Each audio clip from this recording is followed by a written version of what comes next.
Blessings. First and foremost, I want to give thanks for another episode. Episode 3 of Don't Judge a Book by the Author. Today I want to present not an author, but someone who's helped birth authors. Their family has been, I don't know what the word is, so instrumental, so pivotal in the movement for Black literature. So pivotal in, I don't know, man, promoting people who wanted to get named as authors, and probably the first bookshop to host Black authors as having their first book in a bookshop. To say that it wasn't because, I'm not going to say the name of the shop yet, because this shop was supporting many Black authors from as far back as, is it the 60s? I want to introduce the grandson of the founder, Mr. LaRose. This is also Mr. LaRose, but it's the grandson, and he's a big brother to mine, close brother to mine. I see him as a very wise individual, humble spirit. I just want to give thanks to your shop, your family shop.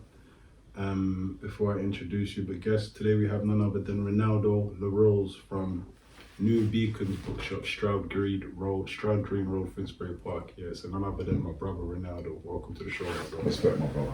Come bless you. Thank you for coming. Just thank you for taking the time. I know you've got to be somewhere at 4 a.m. This is the type of love that I've received from your family. So for it to be continuous and just the support for my works, for everyone's works who I've seen in the shop. There's not an author that I know who hasn't had their book in your shop who's from my background, as in African Caribbean.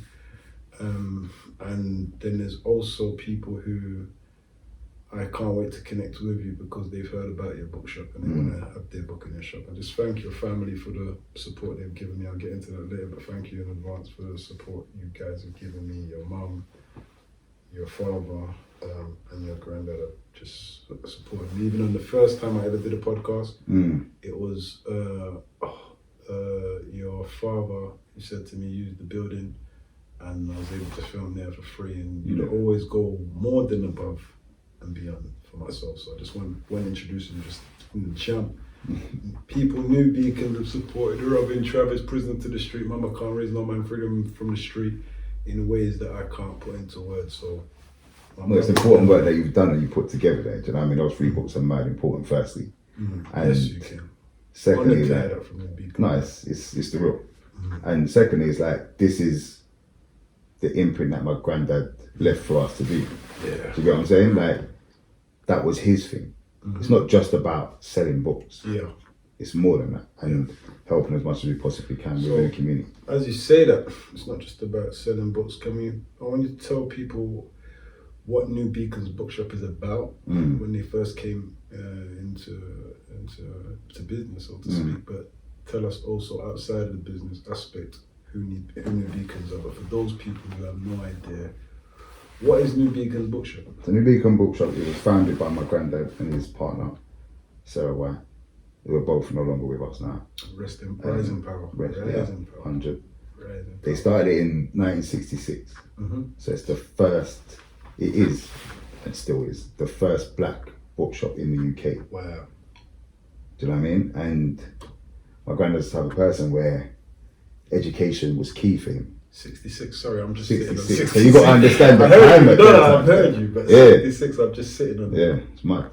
When's my mum born? 1960. Yeah, that's a stretch. Yeah. Cool. So education was key for him, and you could see like the school system was not built for Black people. In fact, it's built to keep us suppressed. They used to say that we had learning difficulties and all these type of things, behavioural problems, all these type of things. So his thing was like, no, we need to get education out there, we need to get documentation out there. Not only that, like news from home in the Caribbean and stuff, like there wasn't much news. Like how do you know what's happening back at home and stuff like that? So he started off by just kind of importing books and just selling them from his house. And got to a point where it's like, all right, we need a base, a shop. So they could before they just like so from the yard or on the back of a scooter go and do deliveries and that on the back of a little moped. Serious? And this is in the 60s. He's in the 60s. And you know it was like them times, like you couldn't Racism. 100 NF. on full display. The blatant racism, you know what I mean? So even when they've opened the shop, like it's very well documented about like fire bombings and stuff that was happening them times. So the shop was obviously targeted with those things, so they had to go through a lot of negative dealings with people and that to even stay open, and the fact that it's open still to this day is crazy. That's a lot, yeah. It's crazy. Yeah, but it was always more than just a bullshit. So once you've got an establishment like that, the black community is gonna like naturally just kind of go there and gravitate towards it. That's what I'm looking for. They'll naturally just be gravitating towards it. So anything that's happening and being brought up, they can deal with it in the shop. So police beatings, like we're saying, the schools and how the children are being dealt with, the police targeting young black children, lots of different movements. Sus laws back then. There's a lot of flipping. Stop and search. Yeah. So it was just blatant back then, and not only are they stopping and searching, they're going to beat you up in the van. You know what I mean? So out of one of the beatings for one of my dad's friends came the Black Parents movement. Do you know what I mean? And so it's literally the black parents in the area coming together, all meeting at the shop and being like, kind of led by my granddad and saying, right, the only way we're going to get anything done is if we go together, because all these little individual cases, they just suppress you, shut you up. But if we all come together as one, that's a big voice now. Do you know what I mean? So he was always about that, coming together as one and going dealing with them on a, I'm going to represent these people, or all of us are coming together and talking to you directly. Do you know what I mean? So it was about creating these movements to kind of empower us as people. Yeah, I was told, I need to keep saying this, I said this on the last episode, the episode before with McCone and Sam Kofa.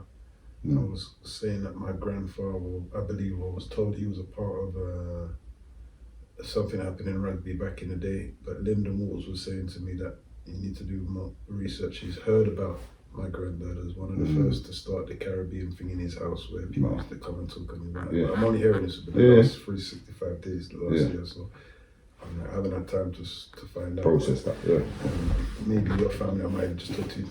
I just phone your dad and ask whatever. 100%. So we'll get to the bottom of that. Just for you, this is how mad it is. Just for you, just running this conversation. But I'm like, our forefathers, our grandfathers, our parents have definitely stood up for something, and it's kind of gone down through the generations. And I see your passion for just supporting me on this journey. That I've seen that anything to do with this journey, you seem to have my back 100%. So I know you're talking about the shop as a support system, but that's how I felt. I've never seen it as a bookshop. I've never dealt with you like as any other bookshop. Yeah. It's been love, it's been support, it's been my home is your home, it's been speaking to your mum like she's a mum to me. I don't know if every person has had that relationship with you guys as New Beacons, but I've felt, it's just been one family. So I could see the spirit of community lives within the LaRose family. So going on to Black Boy Lane in Tottenham, which was once called Black Boy Lane. I used to catch a 67 bus, go to school from here to D&K, Wood Green, Turnpike Lane, wherever, Dalston every day, and come back, and we used to go past Dalston, Black Boy Lane. And I always wonder, what's Black Boy Lane about? What does it mean? X, Y, Z. I was told from someone it means that slavery used to happen on the road. And there was a time when I was living there. So I was like, LaRose Lane, it's now called LaRose Lane. And I'm like, really overwhelmed. There was a time when I see letters come through with my surname and the Rose Lane on the same Travis Rose Lane. And I'm saying, as our forefathers did work, and I'm like, this is powerful because I work with this family. And I never thought that this would be, I think. So I give thanks for yeah, just the connection, man, and the support's been. And when I saw the Rose Lane, it was like Black Boy Lane always had a stain for me, and I don't know what that stain was because I never knew. I've heard stories that slavery used to go in there. You were educating me on it being about like chimney sweepers, apparently, allegedly, or whatever. Allegedly, but I've heard the slavery. I've heard the slavery thing. So that story is kind of not resonated. It's rung in my head. It makes more sense. Yeah, and it's hurt my head more because of the dynamics. But to see the name change now, I know there's a lot of people on Black Boy Lane now, the Rose Lane now, who still want to do that. Call it Black Boy Lane, and that's why I said that they've still got in their windows. I see it. And I'm like, I feel to knock on their doors because I know some of these people like, yo, why are you not doing that? What? Do you understand the history behind Black Boy? Do you understand why these guys are you not trying to rebel? Are you saying that you're racist? Like, speak up. But it's like, yo, I understand. I'm proud that's been changed. So you can carry your placards in the window if it is for that sake that you are racist. Carry your plaques in the window. It means nothing.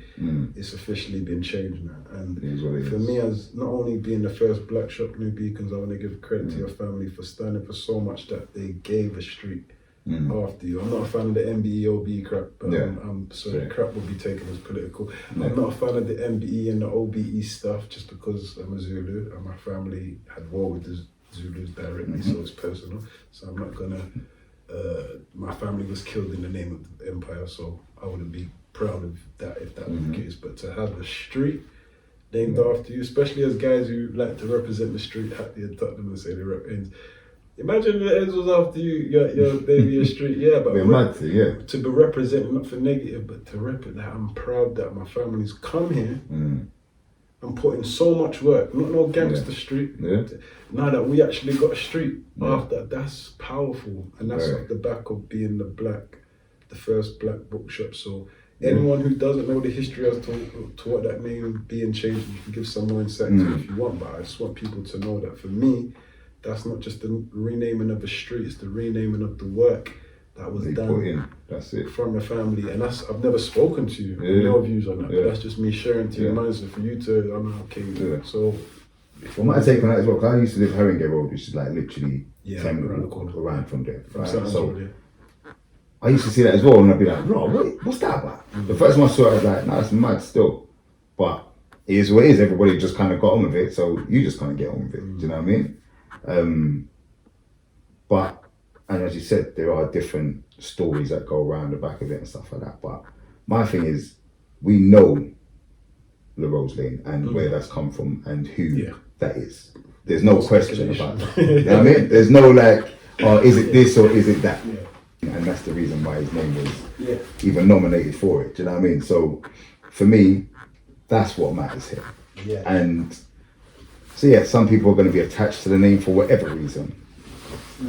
They can do that. But if they would actually want to know precisely who John Rose is, they will see the work that he's put in here. And his thing was, like I said, it's all about unity. It's all about parity as well. We need to be fair, black, white, Chinese, whoever. We're all human, and we've all got to be represented. Facts. Do you know what I mean? And we've all got the same equal rights and all the rest of it. So where those injustices were against black people, you have to fight up against that and say, no, we're not going to just stand for it and take it. We have to show in the right way that we're not going to take it. And we are going to be counted for, we are going to be listened to, we are going to be respected. Do you know what I mean? And that's what he stood for, really. Yeah, again, the salutations for your family, I can't express in words. I'm not going to try and capture it in this interview because I'll miss something. All I know is that it's amazing. And I say it's amazing. For you, like I'm in awe because I'm like, it's not just what's been achieved. People achieve stuff all the time. It's the way. So someone once said to me, but Rob, what if you was a king? And funny, we went back to Africa, that was the conversation. What if I was the king of a country, a place? I said, yeah, ironically, if that was the case, it wouldn't mean nothing to me if I was a king, because unless the kingdom's living good. Right, exactly. So there's no point in me being rich if outside they don't have money across the road and they don't have facilities or whatever, and then the palaces across the road. It wouldn't be good for me if there was corruption and all the rest of it. So for me, I see New Beacon as the kings. royal in terms of the Yeah. book game for one. Yeah. I know it's not just about books, but for the way why you're kings was not because of your position, what you've achieved, is how you treat the people. I hear it. It's the ethos. Like I said, that came from my granddad, came from grandpa. Like his thing was about, like back in the 80s, 90s, we say 20s, just now. He started up an event called the International Book Fair for Black and Radical World Books, right? Mad long title, but he loves long titles. No, I get it. But it needs to be all said because it's very important as to understanding what it is. And when I say international, like I'm a kid these times, right? So I know it's around summertime-ish. Because we'd always have these random people staying in my house. People from flipping Sierra Leone or Grenada or South Africa or wherever, anywhere in the world. Like, these are the authors of these books are coming to this event. This is pre-internet. And they're staying at your house, just to reiterate that. They're staying at your house. You're how old? I'm like 10. And you got 12, stranger, 13, and you're not realizing that they're authors at the time, or you are. I don't. I've been introduced to them, and then okay. Like he's just some kind of funny accent to me. Some of them didn't even speak English. But no one's saying that he's. But I don't know the levels of what it is. Because you're too young. I'm too young to really understand it fully. And them telling they're big people's business. And I'm just okay. I've been moved out my room for a week. You know what I'm saying? Like, so it is what it is. But it's because, again, there's no money in this thing, right? In that sense. So we all have to come together. So my house, aunts, friends, cousins, everyone's giving up a room for these people to come from all over the world to stay somewhere so they can attend this book fair. So they're bringing their books. And again, this is pre-internet, pre-flipping social media. So everything has to be done literally by letters, handwritten. My granddad would be sitting all the time. He's always writing letters to this person, to that person, and rare. That's work rate. It's different. It's a different kind of dedication. Well, that's all they knew. They didn't know anything else. Now it's done in a second. So we take that for granted. The work ethic, the stamps, the address, different the correct address. The correct address. Imagine you get the door number wrong, or you have to write it super neat on the front of the envelope. Otherwise, it's not going to get there. Simple as. Make sure you put enough money on the stamp. Otherwise, it's not going to get there. You know what? It's thinking about that. I'm glad I wasn't born in that time. But yeah, that's a work ethic. That's real work. That's revolutionary. The thing is, whenever you're born, you make it work. That's all you have, right? That's all you know. Yeah, you work with what in you got. 50 years' time, they're going to be talking about what you had to send out stuff on social media. You know what I'm saying? It's like you had to what? Yeah. You had to create something. What, you had to go to the toilet by yourself. All these things. You have to get up and go. Yeah. So it is what it is in the time that skill, man. I got. But now, because now we can understand what that takes. If you're trying to put together a worldwide event in pre-internet times, how the hell do you do that? How much does it cost? The phone calls. Remember, phone calls were not. What's funny? I was so impressed with myself when I did Hackney Empire and saw that. Yeah. I'm like, Rob, I know you didn't. It wasn't all phone. Take away your phone. Take away the means that you had. Even just to pick up the phone. Yeah, just have the phone. Just take away the mobile phone. Yeah. And social media. Take away both of them. You would have had problems. 100%. We all. That's not an international thing. That's just a local thing. So I'm saying we've got to give credit for what it is. Like, it's big, man. Because to have the phone call, you have to be sitting in your house at the same time I'm sitting in my house to phone you at the right time. If you've gone shop, it's look, you've missed a call. There's no voice. Do you know what I mean? So and it costs the arm and the leg to phone abroad them to work through WhatsApp calls. So again, we take things for granted. 100%. Yeah, credit to the Rose family. Like man. Those kind of events, it's like you go above and beyond, right? Because could have been I don't want no strangers staying in my house. Obviously, you get to know these people because they're coming year in year out. So you do get to know them. I do know like who they were after a while of them coming to the house or whatever. And as you grow, you kind of understand what's happening. Yeah. But it's only looking back now as an adult and saying, bloody hell, that was massive. That's a huge event, a huge commitment to the cause. Definitely. And this is a time where, and again, like that is like the international version of what was happening in the bookshop every day. Because now when these people are coming together, you're telling me about what's going on in your place. You're in South Africa, he's in Soweto, he's in Sierra Leone, and we're all talking about our different struggles that happen, even though they're all very similar, obviously, but they're very unique to your. So if I've now got a situation, I could be like, right, my man was having this problem, he was having that problem, you lot should talk. And that's how you two now come together. That was networking back in the day. Different. But that was like a daily, weekly thing in the bookshop, locally. So that event was the same thing internationally. Like, it was my granddad's kitchen is a very famous place within the community, because that kitchen, you just sit around the table and you would have the craziest conversations. There's dominoes there. Oh. I'm joking. I don't know how. I know there was dominoes there. Yeah, they were just, do you know what I mean?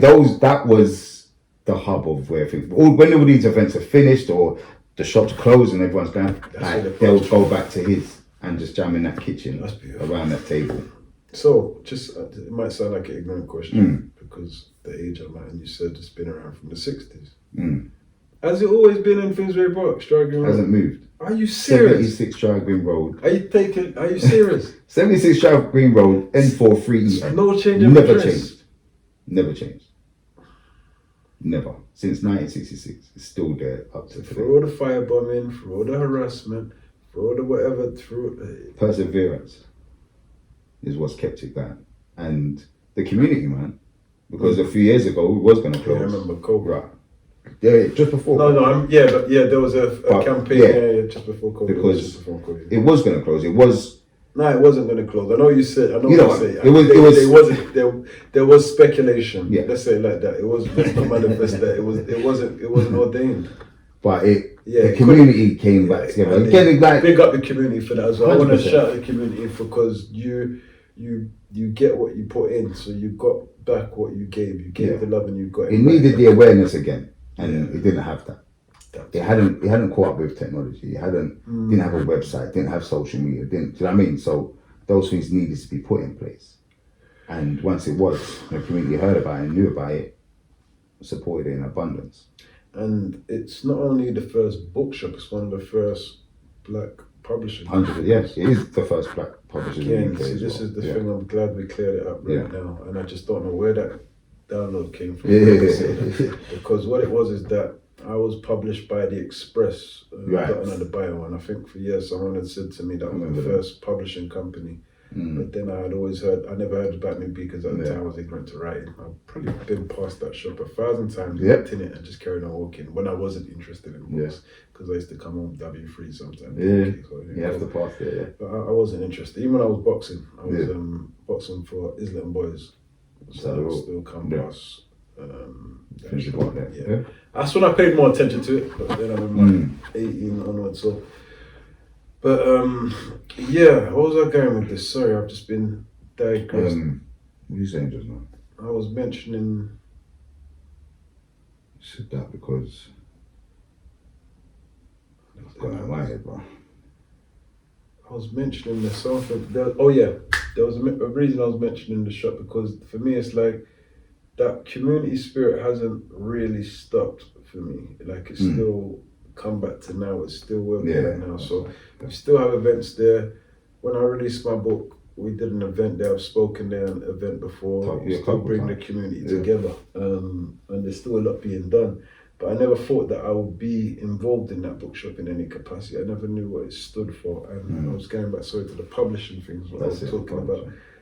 I was told that I was with the company that first published books, but to find out now New Beacons was there before. And when I found out about that's when I think we first came into contact. And so from the jump, I was like, wow, I never heard of this. I never heard of the Express, even made my age, but I'd never heard of the Express. And I was like, wow, these people are doing these things. So I automatically connected myself to whatever it is that has been doing it before me. Because I think we get lost in thinking that we're the first to do things, but we're not. We're just an evolving generation of what's been done before, because that Windrush era has done a lot that a lot of people miss. I don't want forget them in the journey. I know a lot of people say, "Oh, yeah, the black poppy appeal for black people that fought for us." And I've never been a fan of that because I wouldn't fight for this country. Yeah. But cool, I understand where the sentiment comes from, but I don't want to get lost in the sentiment in being manipulated to fight for a award where We got nothing to do with it. not just nothing to do with you, but you're not appreciated for it. You have to And that identify too. your debt Yeah. just to say that Yeah. was a part of it. So it shows the racism. So for me, I can never attach to it. But what I'm saying is that things like this, I have to attach myself to because I know the Windrush areas.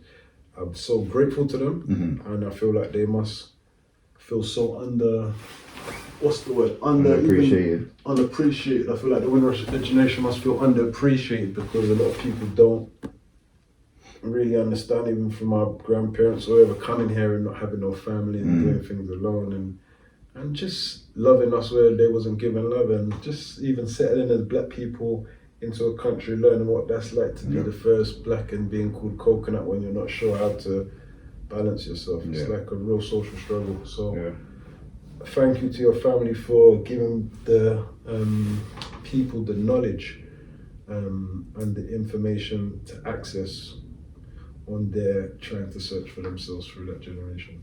Even though you wasn't there at that generation, I thank your family even for our generation, so to speak, and the next generations to come. There's a question I wanted to ask you off at the back of that. It was to do with the books. Yeah. Over there, from the 60s to, you wasn't there, so your time to now. Could you name a few of the most sold or popular books? And not just that, authors who have come to the building, because I've met I've met a few that have, and in fact a lot, they're the older generation. Well, a lot of it would be the older Kwesi generation. Linton, I think I've met him. Linton Kwesi Johnson. So I said Alex Pascal, Gene Binterbreeze, like there's been another guy, oh God, I forgot their names. I've met a lot of them. One photographer, one of the first Caribbean photographers in this country. I forgot his name, but I've met him. I did photography with him. We talk about New Beacons and another guy knew your mum. I forgot his name as well, but he's done a lot of stuff. Again, like my granddad wasn't just about the books. He started a thing called the Caribbean Artist Movement, which they had the names now. Caribbean Artist Movement. Yeah, CAM, Caribbean Artist Movement. Everything that he's done, there's books on as well. And there's the archive upstairs, which is the George Padmore Institute, which he started. So all of the work that he done, you can see like the physical flyers that they had to make for the book fair. So you understand? So even as a youth, like one of my first memories of doing anything with them was like protesting outside Tesco's in Finsbury Park because they were selling Jaffa fruit, which is South African at the time of apartheid still. You understand? So when apartheid is happening, they're still selling South African produce. So we're like, my granddad was like, no, we're gonna go out there and we're gonna pick it every day until they stop selling this South African produce. So it's like just bigger than everything. Yeah. I remember as a kid standing up with a placard there, stop buying the fruit from South Africa, stand outside my little thing. They had you activisting like that. From jump, as a child, I remember that. Do you know what I mean? So, but back to your thing, is like, all the authors will come here and personally bring their books. Like and Benjamin Zephaniah, but I couldn't even tell you the amount of names and stuff that have come through that shop there. Anybody who's black in that industry who's come through. Who's just come through the doors and shown love. And yeah, it has been an incredible journey. And the fact that it's still going now, like my dad and my mum, and they've got their little group of people that are still running it now, and it's still going, is amazing. Do you know what I mean? Like, so it has been an amazing journey, for real.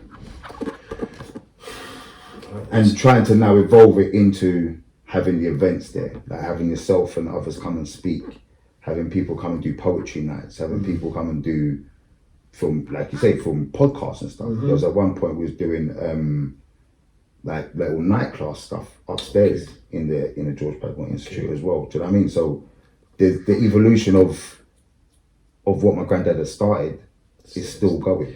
So how do you feel it's set in stone? How do you feel when, because even this, when I really think on it, I'm an author who's proud to say I've had all 3 books of my book, not just in the shop, on window display. Yeah. Like, and this book podcast is called Don't Judge a Book by the Author, because I've always felt like being a black author, you're automatically judged. Like, maybe not even credited as an author because it's a black thing, like having a black bookshop's not credited as a Waterstones, but that's insane to me. Yeah. So I was saying to Solomon, the fact that my book sold so much on Black Child Promotion, the story said it's one of the best sellers. I'm like, bro, that's my book prize all day, you know? Yeah. People measure things differently. So when I've had my 3 books in the window, I'm like, this is my award. And I've gone there and seen it in the shelf. I'm like, this is my award. When you've come here to meet me one time, I think during COVID, see how the books them sold out. Yeah. I'm like, what? Straight away. I swear the books were there just yesterday or the day. I can't remember how long before, but your book's one of the ones that as soon as they come in, they're gone again. That's insane to me. Do you know what I mean? But it's because of how important your book is, though. And I don't think people really kind of understand the levels of what you've written there. See what I mean? And more so right now, focus on Prison to the Streets. Like, for me, when I read that, like, it makes perfect sense. Do you know what I mean? These kids out here, even now, we've still got this epidemic of people stabbing and that is happening now still, every day. And people are villainizing these kids who actually are villainized themselves and are victims themselves. You said it. But the way that you've written it, that's what made me understand that on a deeper level. Do you know what I mean? Why do these youths carry knives? So it's like, the understanding that, why do these kids carry knives in the first place? A lot of times they're villainized in the media, right? But they have actually been villainized. They are victims. They are prisoners to the street because they've got no other way out of it. They can't see another way out of it. So they have to carry, as far as they're concerned, they have to carry these things as protection. They can't turn to the law for protection. They can't. Because they know a friend that's been stabbed and the person that stabbed them is still walking around. So that means the police don't do their job. So I'm not going to be, if I haven't already been stabbed, I know somebody that has been, and they're flipping, the person that done it is still on the ends, but just walking around like nothing, stabbing other people even. So I need to be prepared. It's true. And then with that becomes, oh, I've got this thing on me, so no one can't tell me nothing. So if someone now tries to come and belittle you or bruise your ego, that's the first thing you're gonna draw for. Because you can't actually fight. And you're scared of fighting because you know you can't fight, you don't want to get beat up. I'll just stab you. So they are prisoners, and that's like, people need to understand the context of your book. The way you broke that down, I wish people, I hope people understand that. I don't know how much people have been able to break that down outside of me writing that down. But to me, like, and you're saying it's simple to understand. So I read that and I understood it. To me, it's. I think a lot of people, you're like my big bros is. So you're just a couple years old. You don't get it. I don't know where the lost. You know what it is? Because maybe because we are older and can look back and see. Maybe, I don't know. Yeah, but I can see exactly what you meant now. Most of these youths don't want to be out here carrying knives, stabbing people. They don't want to be doing that, but they feel they have to be doing that. Right? It's the day and age that we live in. Everything's flipping recorded. So if you get into an altercation, you get beat up, that's going to be on the internet forever. So you don't want that. Let me just stab you and run away. Let me just 7 of us come and attack this one youth. We've all got machetes because it looks mad. But we're all together. No one can't hurt us when we're all together. We've all got these weapons. So then that person that's been attacked like that, if they survive it, what do you think they're going to be doing? They're going to become one of them. Because now, if that can happen to me, I need to make sure that can never happen to me again. I'm going to get the biggest, maddest sword now. That's why all these youths are just carrying these crazy weapons. And you see what you're saying, if people look beyond the nonsense, they'll see that that was my story. Nah. In the sense of not having that support. How can I say the support? There's no repercussions for these actions for the most part. I'm not going to say it never happens, right? Because people have been to jail for stabbing people. It happens, right? Yeah, that is. I was gonna say that's kind of my story. So people look past the nonsense in prison to the street. A lot of people, why it goes over their head because many reasons, but they're so fixated on the word gang, and it's like when you tell black people to not say the N-word, this in their system to say it, and not see why it's important to not say it. Yeah. Well, they didn't understand why it's not important to not say the gang word, or to say knife crime word for me, because then you're looking at it as perpetrator victim, and that's not a message I was ever trying to portray. I'm saying we're all victims. It's victim. We're all victims in it. 100%. And that's it. And that was. I'm so glad that you understood that and was able to highlight that. And when you so the camera's been playing up. When you're saying my book's one of the best sellers in there, to you that was a casual sentence. To me, that means the world, bro. I hear it. This is the first black bookshop, bro. Yeah. And my thing is like, if I would have loved to seen the conversation on that table in my granddad's kitchen with you and him, because his mind would have been blown by your experiences, but I think you would have understood where he was coming from hearing his, and like being able to join some dots together. If you don't know where you're coming from, you don't know where you're going. Exactly.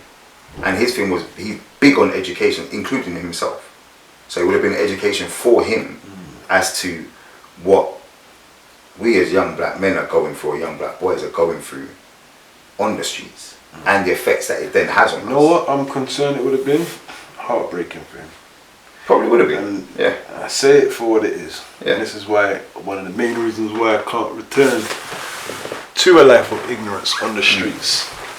I moved to Hackney, everyone talks about gang culture, again they miss prison to the street. I said my house was firebombed by a National Front and my mum was supposedly run over by a National Front. And because of racial harassment by the National Front, which is a gang, we moved to Holly Street. From Seven Sisters originally. My address used to say Seven Sisters. Why did we move to Holly Street? Because racial harassment was part of not the main reason, there was also struggling, and my grand was in Holly Street, but racial harassment. I'm on the side, alright, cool, let's go. And I remember being on a walking stick in a cars. They could have killed my mum. You get what I'm saying to you? So I'm like, hold on a second, right? And if it, like some people in my family believe my mum's got mental health and it wasn't, but you know when you know. People like to dismiss people with mental health. I'm not going to dismiss her in that one. That, my spirit's always told me, if anything, that one, I'm not dismissing that. But yeah, you guys have been through the things that have touched my life, and I've somehow intertwined with yourselves, and I feel like your grandfather would be very heartbroken to know that we, even myself having a bit of it, have come to this country as the victims to gang mentality, and now we're quick to hold the mantelpiece for it. And I don't just be the children on the street, I feel more empathetic to them, to be manipulated. My judgments towards the youth workers, parents who have lost children, who are still campaigning for their children as the victims, rather than looking at the bigger scale. I wasn't with them, my disappointments with them, because when you have a platform, when you have platforms, when you're talking on our voice for our people, if you don't know what you're saying, it's probably best you get out of the way, because you're just not firefighting, you're not throwing in water, you're throwing in oil. It looks like water.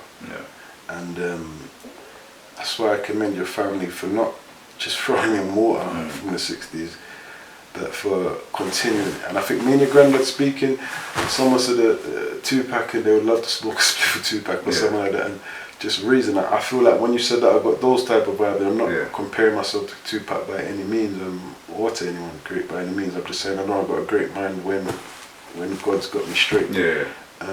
And to be in a room with your granddad, I feel disappointed by my generation. I feel like a letdown. That's me being blunt. I'm not where I am now.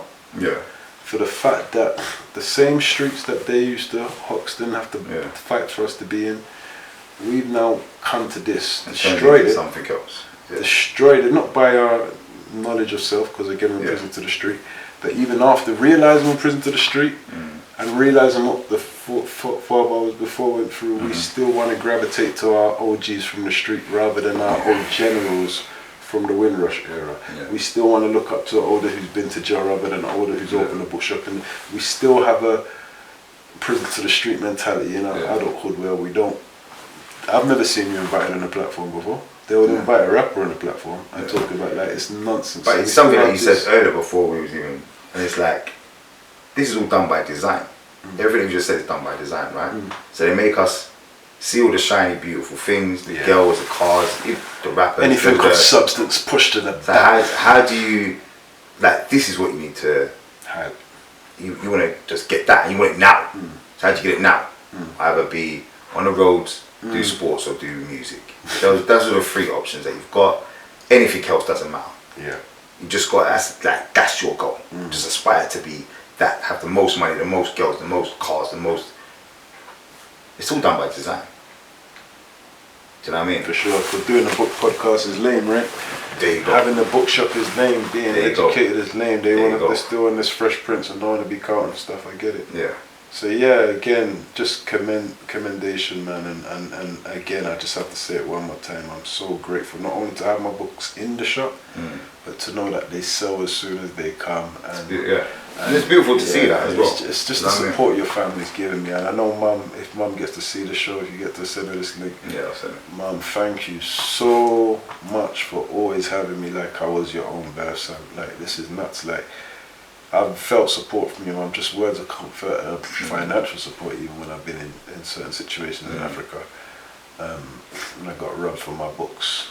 I'm not going to shout you out, but you know, you know who you are. I did the documentary and I didn't even bait him up, but yeah. Mr. He's not in South Africa no more, but cool. You know where you are. He's in the USA running. I know where you are, but no, I've forgiven it in a sense where God sent me other people to help fill the void, and your mum was one of those people. So my mum would do that because she recognised what's within you as well. Do you know what I mean? So it is like your energy and what you're doing is very important to the wider community. Like, I know you get disheartened at times. I have been. Do you know what I mean? I see. You know what I mean? I know this. We've had conversations. Your granddad must have been the same. 100%. I'm sure of it.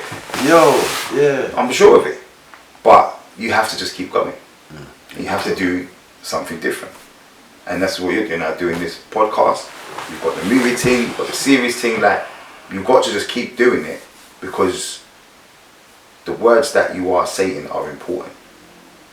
And it needs to be understood in the wider community what you're saying.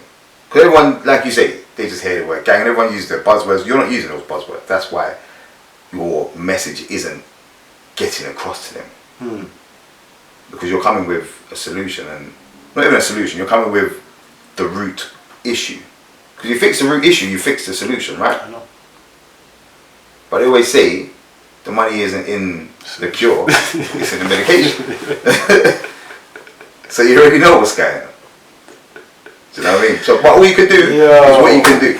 Salute. Yeah. And I'm not mad anymore. I've been mad. I've had my time of being angry, and I needed to be angry. Like you said, it shows the passion, it shows the fight, it shows where the fire needs to be redirected. I've got so much more books coming out that I can't wait to bless you guys with. And anytime I put out a book, it's calling you up first. And I don't care about any of those. No disrespect to the big bookstores, you don't know, I don't really care. It's just, if it's there, it's there. If it's not, it's not.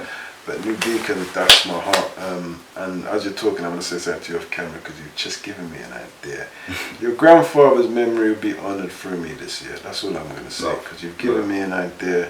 And sometimes I'm not, like, we're on a podcast, we're talking about promoting black authors, and I'm not just about black authors. Like I've said that before, I'm about working class authors, white background, people who just get judged because of their background, Asian, wherever you're from. Wherever it is. Like, I'm not homophobic. I wouldn't mind someone who is of a different belief system to me telling me about this and having a conversation. And has your book been judged? Because I used to write with a girl who's I forgot her name. Wow, that's bad. But she wrote a book about being lesbian and what came with that. Yeah, I used to post a book of her. That was years ago. I don't care because I'm not judging the book by the author. So that's me. But I'll support anyone who does that. But something that's come to mind. I want to say the podcast is promoting black authors, predominantly facts, and this stems from your grandfather. It's like passing the baton without even meeting him, because I'm one of the people. I'm not the only person doing this, but one of the people who trying to, from writing Prison to the Street. That was their first book that they ever wrote. Who is trying to encourage others to read, and that's why I said I've got an idea that's going to honour him, because I've just. The pennies just dropped. What happened? Yeah, the pennies just dropped. There's ways to honour the greats where they never forgot. That's all I can say to you. But yeah, it's been an honour and a privilege having you here. I want to big up everyone at New Pecans, even the workers that I didn't mention because I forgot the lady's name. But yeah, there's a lot of people that I've gone and seen and stuff over the years. Anyone who's gone into New Pecans to buy a book, anyone who's bought books online during COVID from anyone, because there was a time, I don't know how much books got sold during COVID, but there was, I came out with books to you, I'll probably find those pictures. There's just been so much support from New Beacons and letting you guys know I'll have some more material for you hopefully by next year. And yeah, we're going to do some stuff. I don't want to talk too much, but God bless you. God bless the LaRose family. God bless you, Mike. God bless your sister. God bless your children. God bless everybody.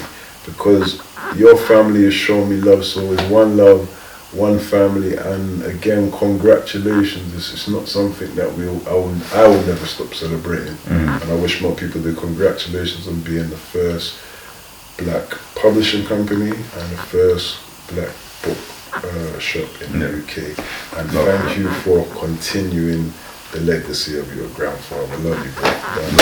Don't judge a book by the author. It's a wrap. Boom.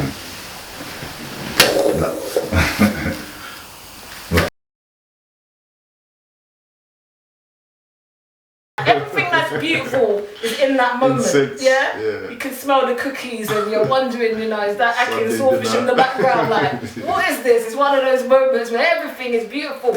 And I'm just looking at my daughter like, thank you, God. Thank you that I still feel this. And literally I'm feeling emotional, everything. And in that moment, Robin, I hear God say, this is how I feel about my son. Yeah, I remember that. I've seen that. I've seen that interview when he said that. Yeah. That blew me away. And because that was the turning point for why I'm able to do what I do. When God said to me, in the midst of my own pain, That would wear me out. Robin? So imagine all of that pretty picture I just painted. Now it all goes pitch black. And there's thunder, lightning, and because I'm fuming in that moment. I'm like, how, literally to God, how dare you interrupt my moment to tell me how you feel about the man that left me with these kids? You know what God said to me, Robin? Robin, are you paying attention? I am. I'm just